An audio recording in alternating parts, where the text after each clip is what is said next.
എൻ്റെ ഇൻസ്റ്റാഗ്രാമും പേജിൽ പോസ്റ്റ് ചെയ്യുമല്ലോ. എൻ്റെ ഇൻസ്റ്റാഗ്രാമിൽ ഫോട്ടോസൊക്കെ നോക്കുമ്പോൾ എനിക്ക് തന്നെ സ്വയം തോന്നി എല്ലാവരും ചെയ്യുന്നത് തന്നെ ഞാനും ചെയ്യുന്നു. എല്ലാ ബേക്കേഴ്സും ഹോം ബേക്കേഴ്സും ചെയ്യുന്നുണ്ട്, അത് തന്നെ ഞാനും ചെയ്യുന്നു.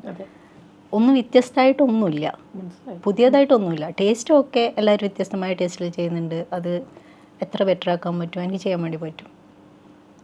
അതല്ലാതെ പുതിയതായിട്ടൊന്നുമില്ല. എനിക്ക് കൂടുതൽ ഒന്നുകൂടി പഠിക്കണം എന്ന് തോന്നി. അപ്പോൾ പിന്നെ കൊച്ചിയിൽ ആദ്യം ഒരു ക്ലാസ്സിന് പോയി, വീണ്ടും ഒരാഴ്ചത്തെ ക്ലാസ്സിന് പോയി. തിരിച്ചു വന്നിട്ട് വീണ്ടും ഞാൻ ബേക്കിംഗ് സ്റ്റാർട്ട് ചെയ്തു. അപ്പോൾ എൻ്റെ ഒരു മാറ്റം വന്നു. പേജിൽ കുറച്ചും കൂടി മറ്റുള്ളവരെക്കാളും നമുക്കത് ഉണ്ടാവുമല്ലോ എന്തായാലും, എല്ലാവരും ചെയ്യുന്നതിനേക്കാളും കുറച്ച് ചെയ്യാൻ പറ്റണം എന്നുള്ളത് കുറച്ചൊരു മാറ്റം വന്നു. പിന്നെ എനിക്ക് മനസ്സിലായി അപ്ഡേറ്റ് ആയിക്കൊണ്ടിരിക്കണം അല്ലാതെ കാര്യമില്ല എന്ന് മനസ്സിലായി. അപ്പോൾ ഓരോ വർഷവും ഇതുമാതിരി ക്ലാസ് എവിടെ വന്നു കഴിഞ്ഞാലും ഒരു 1 വീക്കോ 2 വീക്കോ പോയി നിന്നിട്ട് പഠിച്ചിട്ട് വരും. അതൊക്കെ പഠിച്ചതൊക്കെ കേക്ക് ഡിസൈനിങ് ആയിരുന്നു. ഫ്ലേവേഴ്സ് ഓൾറെഡി എനിക്കറിയാം ചെയ്യാൻ, പഠിച്ചതൊക്കെ കേക്ക് ഡിസൈൻ ആയിരുന്നു. അപ്പോൾ അത് ഒന്നും കൂടി നല്ല ബെറ്ററായിട്ട് വന്നപ്പോൾ പിന്നെ വീണ്ടും എനിക്കൊരു ഡൗട്ട് വന്നു. അതായത് എന്നാലും എന്തോ ഒരു പോരായ്മ, നമുക്കൊരു സ്വയം ഫീൽ ചെയ്യില്ലേ, സാറ്റിസ്ഫാക്ഷൻ ലെവലിലേക്ക് വരുന്നില്ല, എന്തോ ഒരു പോരായ്മ എനിക്ക് ഫീൽ ചെയ്തു, ഒരു കംപ്ലീറ്റ് ആവാത്ത പോലെ. ഞാൻ മകനോട് സംസാരിച്ചു ഇതിനെക്കുറിച്ചിട്ട്. എനിക്ക് കംപ്ലീറ്റ് ബേക്കറാവണം, എല്ലാം പഠിക്കണം, അതായത് ഷെഫാവണം. മകനോട് പറഞ്ഞപ്പം എനിക്ക് തോന്നുന്നു ഞാൻ ഒരുപാട് ഇതിനെക്കുറിച്ച് പഠിപ്പിക്കുന്ന കുറേ അക്കാഡമിയൊക്കെ ആയിട്ട് ബന്ധപ്പെട്ടു. ആ സമയം അവരൊക്കെ വലിയ ഫീസ് പറഞ്ഞു. അപ്പം ആ ഒരു സിറ്റുവേഷനിൽ എനിക്ക് അത്രയും ഫീസ് കൊടുക്കാൻ പറ്റില്ല, അഫോർഡ് ചെയ്യാൻ പറ്റില്ല. അപ്പോൾ അവന് പിന്നെ BSc MLT പഠിക്കുന്ന സമയമാണ്. അപ്പോൾ ആ ഒരു സമയത്ത് അവൻ്റെ അടുക്ക് ബ്ലഡ് എടുക്കാൻ വന്നതാണ് ഷെഫ്. അവൻ്റെ കോളേജിൽ തന്നെയുള്ള അവിടെ പഠിപ്പിക്കുന്നുണ്ടായ ഒരു ഹെഡ് ഷെഫ് ബ്ലഡ് എടുക്കാൻ വന്നപ്പോൾ അവനിങ്ങനെ എൻ്റെ ഒരു ആഗ്രഹം പറഞ്ഞു, പരിചയപ്പെട്ടപ്പോൾ അമ്മയ്ക്ക് ഇങ്ങനെ ഒരു ആഗ്രഹം ഉണ്ട് എന്നുള്ളത് പറഞ്ഞു. പിന്നെ അപ്പോൾ ഷെഫ് പറഞ്ഞു അങ്ങനെ അത്രയും ആഗ്രഹം ഉണ്ടെങ്കിൽ ഇങ്ങോട്ട് വരാൻ പറ, നമുക്ക് വർക്ക് ചെയ്തുകൊണ്ട് തന്നെ ട്രെയിനിങ് കൊടുക്കാമെന്ന് പറഞ്ഞു. പക്ഷെ നല്ല ഹാർഡ് വർക്ക് ഉണ്ടാവും. അങ്ങനെയാണ് ഞാൻ അവൻ പഠിക്കുന്ന കോളേജിലോട്ട് പോകുന്നു. ഒരു കംപ്ലീറ്റ് ബേക്കർ ആവാൻ വേണ്ടി മകൻ്റെ കോളേജിൽ അഡ്മിഷൻ പോയി. അവൻ ബോയ്സ് ഹോസ്റ്റലിൽ, ലേഡീസ് ഹോസ്റ്റലിൽ.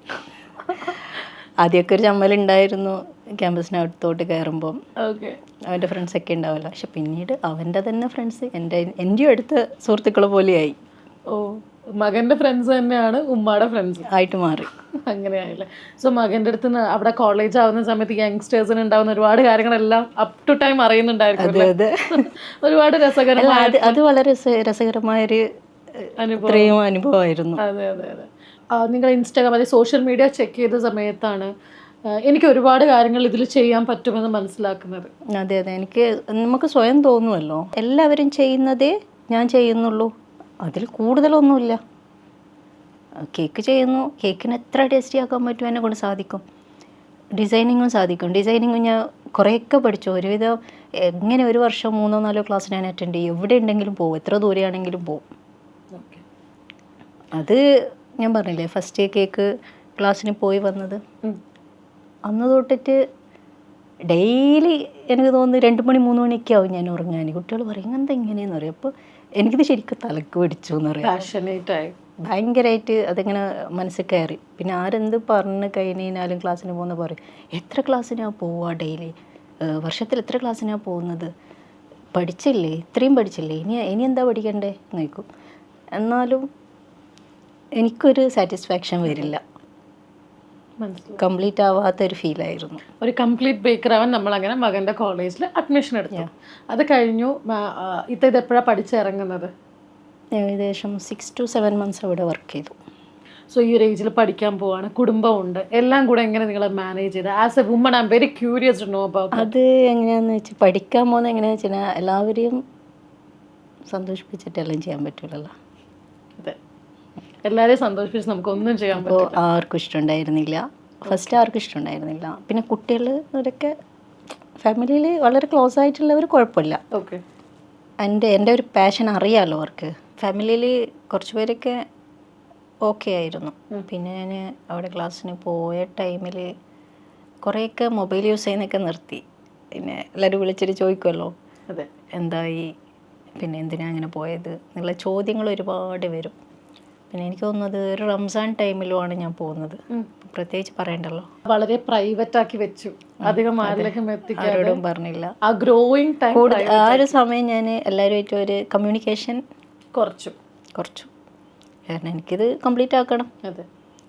അപ്പം വേറെ എന്തെങ്കിലും ഒരു പ്രഷർ വരുമ്പം എൻ്റെ മറ്റുള്ള ക്ലാസ്സിലുള്ളത് വർക്കിലുള്ള ശ്രദ്ധ കുറഞ്ഞു കിട്ടും.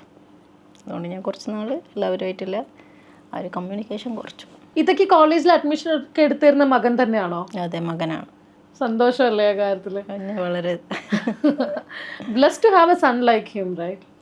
നിങ്ങൾ പഠിച്ചിറങ്ങുന്നത് അവിടുന്ന് ഒരു 6 months ഓക്കെ, 6 മാസം കഴിഞ്ഞിട്ട് പഠിച്ചിറങ്ങി വീട്ടിലെത്തി. വീണ്ടും കുറച്ച് നാൾ പരീക്ഷണങ്ങളൊക്കെ ആയി.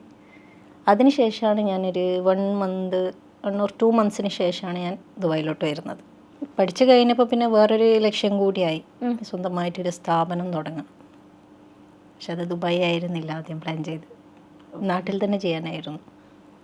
അതായത് ഒരു ഷോപ്പ്, അത്രയാണ് കേട്ടോ ഞാൻ ആദ്യം ഉദ്ദേശിച്ചത്. ഒരു ഷോപ്പ് തുടങ്ങണം നാട്ടിൽ തന്നെ.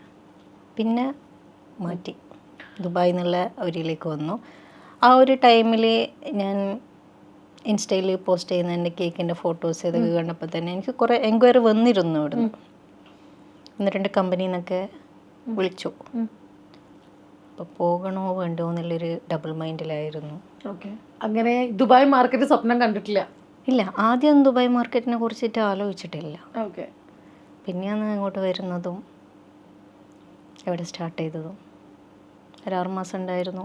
പിന്നെ ചെറിയൊരു ബ്രേക്ക് എടുക്കേണ്ടി വന്നു. UAE മാർക്കറ്റിലേക്ക് വന്നിട്ട് ഇവിടെ തന്നെ നമ്മുടെ ഫസ്റ്റ് റൂട്ട്സ് ഇവിടെ ആയിരിക്കണം എന്ന് ചിന്തിച്ചത് എപ്പോഴാണ്, അല്ലെങ്കിൽ എങ്ങനെയാണ് ആ ഒരു ഐഡിയയിലേക്ക് എത്തിയത്? അല്ല, ഷോപ്പ് തുടങ്ങണം എന്നുള്ളത് നാട്ടിലായിരുന്നു ഞാൻ ആഗ്രഹിച്ചത്. ദുബായിലോട്ട് വന്നത് ഒരു പ്രൊഡക്ഷൻ യൂണിറ്റും ആ ഒരു ഡിസ്ട്രിബ്യൂഷൻ എന്നുള്ള രീതിയിലുള്ളൊരു ബിസിനസ്സിലോട്ട് അങ്ങനെ ചിന്തിച്ചിട്ട് തന്നെ വന്നതാണ്. പ്രൊഡക്റ്റ് മാർക്കറ്റിൽ ഇറക്കി 6 മാസം കൊണ്ട് തന്നെ നമ്മൾ വിചാരിച്ചതിലും നല്ലൊരു ക്വാണ്ടിറ്റി ചെയ്യാൻ വേണ്ടി പറ്റി. അപ്പം ജനങ്ങൾ ശരിക്കും ആക്സെപ്റ്റ് ചെയ്തു. പിന്നെ മലയാളീസ് അറിയാമല്ലോ, ഒരു കാര്യമായിട്ട് എടുത്തു കഴിഞ്ഞാൽ ഉറപ്പായിട്ടും മലയാളികളുടെ ഒരു പവർ അല്ലെങ്കിൽ കഴിവ് തന്നെയാണ്. മനസ്സ് കയറ്റി കഴിഞ്ഞ് കഴിഞ്ഞാൽ അവിടെ